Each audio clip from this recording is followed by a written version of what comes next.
नमस्कार दोस्तों। वीडियो का टाइटल देखकर तो आप समझ ही गए होंगे कि आखिर आज की वीडियो किस टॉपिक पर है। वेंडिगो। वेंडिगो के बारे में तो आप सब कुछ जानते होंगे। जो लोग मेरी वीडियोस को पहले से देखते आ रहे हैं वो जानते होंगे कि आखिर वेंडिगो कौन है। मैंने वेंडिगो की वीडियोस की एक अलग प्लेलिस्ट भी बना रखी है। अगर आप नहीं जानते कि वेंडिगो कौन है तो आप मेरी उन वीडियोस को देखकर वेंडिगो के बारे में जानकारी उपलब्ध कर सकते हैं। खैर, आज मैं आपको एक सैनिक की आंखों देखी कहानी बताने वाला हूँ जो उसने रेडिट पर पोस्ट की। उसने अपना कोई नाम नहीं बताया और उसने किस जगह पर यह घटना घटी थी वो भी नहीं बताई, और वो कौन सी आर्मी में काम करता था उसने कुछ भी नहीं बताया। इसका रीज़न में उसने ये बोला कि उसको हायर अथॉरिटीज़ ने ये कहा था कि अगर उसने ये घटना किसी को भी बताई तो वो इसके साथ बहुत बुरा करेंगे और उसकी फैमिली को भी मार देंगे। इसलिए उसने अपनी सारी जानकारी गुप्त रखकर ये घटना इंटरनेट पर पोस्ट करी। और आज मैं आपको कुछ काल्पनिक नाम लेकर ये घटना बताऊंगा, तो वीडियो को एंड तक ज़रूर देखिएगा। ऐसे ही इंटरेस्टिंग वीडियोस को देखने के लिए आप मेरे चैनल को सब्सक्राइब कर सकते हैं। अगर ऐसी ही कोई घटना आपके साथ भी घटी हो तो वो आप मुझे मेरे इंस्टाग्राम पर भी भेज सकते हैं। मेरे इंस्टाग्राम का लिंक है नीचे डिस्क्रिप्शन बॉक्स में। मेरा नाम जोसेफ है। मैं एक आर्मी ऑफिसर था। मैं 2016 में रिटायर हो चुका हूँ। आज जो घटना मैं आपको बताने वाला हूँ वो 2005 की है। इस घटना में मेरा सामना वेंडिगो से हो गया था। वेंडिगो एक आदमखोर शैतान है जो कि किसी को भी नहीं बख्शता।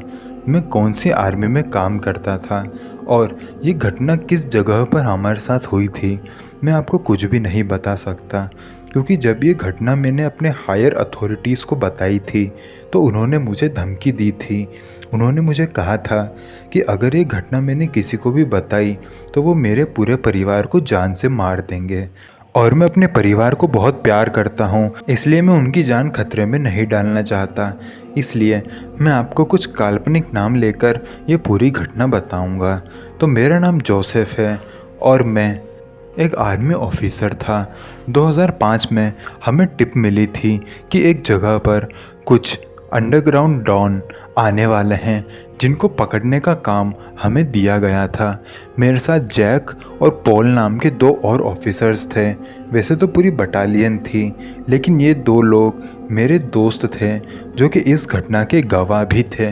हमें जैसे ही टिप मिली तो हम उस जगह पर पहुंच गए जहां पर वो अंडरवर्ल्ड डॉन आने वाले थे। हम लोगों ने पहले ही वहां जाकर गश्त लगा दी। हम लोग दोपहर में वहां पहुंचे थे और शाम के करीबन 6 साढ़े 6 बज गए थे।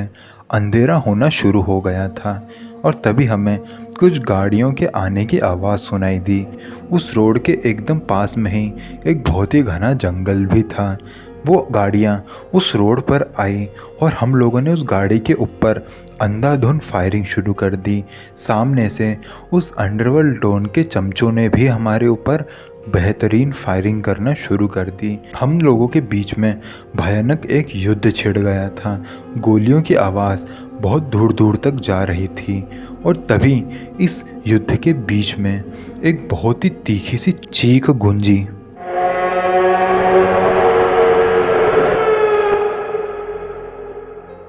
वो चीख ऐसी थी मानो कोई शैतान या फिर कोई दानव ज़ोर से चिल्लाया हो। ये चीख जैसे ही हम सब ने सुनी तो हम सब ने गोलियां चलाना बंद कर दी और आसपास देखने लगे कि आखिर ये आवाज़ आ कहाँ से रही है। तभी सामने से उस अंडरवर्ल्ड डॉन के चमचों ने फिर से हमारे ऊपर गोलियां चलाना शुरू कर दी। जैक और पॉल पेड़ के पीछे छुप गए थे और मैं ज़मीन पर रेंगते हुए उन अंडरवर्ल्ड डॉन के पास में जा रहा था और उन पर फायरिंग कर रहा था। फिर तभी एक पेड़ के पीछे से हमें कुछ परछाई नज़र आई। हमें लगा कि शायद एक अंडरवर्ल्ड डॉन का ही कोई चमचा वहाँ होगा और ये सोचकर मैंने उस पेड़ के पीछे गोलियाँ चलाना शुरू करी, लेकिन वहाँ पर अंडरवर्ल्ड डॉन का कोई चमचा मौजूद नहीं था। तो आखिर ये परछाई किस चीज़ की बन रही थी, हमें बिल्कुल भी समझ में नहीं आ रहा था। मैं धीरे धीरे करके उस पेड़ के पास जा रहा था, ये उम्मीद से कि शायद वहाँ पर हमारा ही कोई आदमी होगा, लेकिन मैंने वहाँ जो देखा वो देखकर मेरा तो जी ही हाथ में आ गया। मैंने देखा कि उस पेड़ के पीछे एक करीबन 12-13 फीट का कोई इंसान खड़ा हुआ था, जिसकी शरीर की हड्डियाँ मुझे क्लियरली नज़र आ रही थी। वो बहुत दुबला पतला एक दानव था, जो कि इंसान तो बिल्कुल भी नहीं था, लेकिन वो लंबा बहुत था और उसके सर से सींग भी निकले हुए थे और उसकी आंखें एकदम पीली कलर की थी और वो मेरी तरफ अपनी पीठ कर कर खड़ा हुआ था, लेकिन फिर भी मुझे उसकी आंखें नज़र आ रही थी और वो मेरी तरफ धीरे धीरे बढ़ने लगा। पता नहीं उसे कैसे पता चला कि मैं वहाँ पर हूँ और वो मेरी तरफ बढ़ने लगा। तभी मेरे कुछ साथियों ने भी उस चीज़ के ऊपर गोलियां चलाई। उन्होंने भी उस जीव को देखा था। जो लोग उस जीव के ऊपर गोलियां चला रहे थे, वो जीव उनकी तरफ भागा और उनमें से एक को पकड़ लिया और बीच में से फाड़ दिया। इस मंज़र को मैंने अपनी आंखों के सामने देखा था। उसने एक झटके के साथ ही मेरे एक साथी को बीच में से फाड़ दिया था और इस चीज़ से मैं इतना ज़्यादा डर गया कि मैं उस जीव के ऊपर अंधाधुंध फायरिंग करने लगा। वो जीव बहुत ज़्यादा गुस्सा हो गया था और दूसरी तरफ भागने लगा, जहाँ पर वो अंडरवर्ल्ड डॉन के चमचे मौजूद थे। वो उनकी गाड़ी के ऊपर चढ़ गया और उनकी गाड़ी को तोड़ फोड़ करने लगा। उसने एक हाथ से गाड़ी का पूरा बोनट उठा के फेंक दिया और गाड़ी के अंदर जो डॉन के चमचे मौजूद थे, उनको अपने हाथों से ही निकाल कर उनको काट पीट कर खा रहा था। इतना भयानक मंज़र हमारी आंखों के सामने हो रहा था और फिर उसके बाद मैं बेहोश हो गया और ज़मीन पर ही गिर गया। इतनी ज़्यादा भयानक मंज़र देखने के बाद कोई भी बेहोश हो ही जाएगा। उसके बाद मेरी जब नींद खुली तो मैं एक आर्मी के हॉस्पिटल में मौजूद था। वहाँ के स्टाफ ने मुझे बताया कि मैं उन्हें रोड पर बेहोश मिला था और वो मुझे लेकर यहाँ आ गए। मैंने उन्हें सारी घटना बताई और हायर अथॉरिटीज़ को भी ये सारी घटना बताई। हायर अथॉरिटीज़ ने मुझे धमकी दी कि मैं ये घटना किसी के साथ भी शेयर ना करूं और उस हॉस्पिटल के स्टाफ ने मुझे बताया कि जिस जीव से आपका एनकाउंटर हुआ था वो एक वेंडिगो था। उसे अक्सर वहाँ देखा जाता है और कई कहानियाँ भी सुनने में आती हैं। वहाँ जो भी जाता है वो गायब हो जाता है। मेरी किस्मत अच्छी थी जो मैं बच गया, ऐसा स्टाफ वालों ने मुझे कहा था। खैर, अब मैं ये आप पर छोड़ता हूँ कि आप इसे रियल समझते हैं या नहीं। मैंने तो जिसको भी ये घटना बताई उन्होंने मुझे पागल ही कहा है।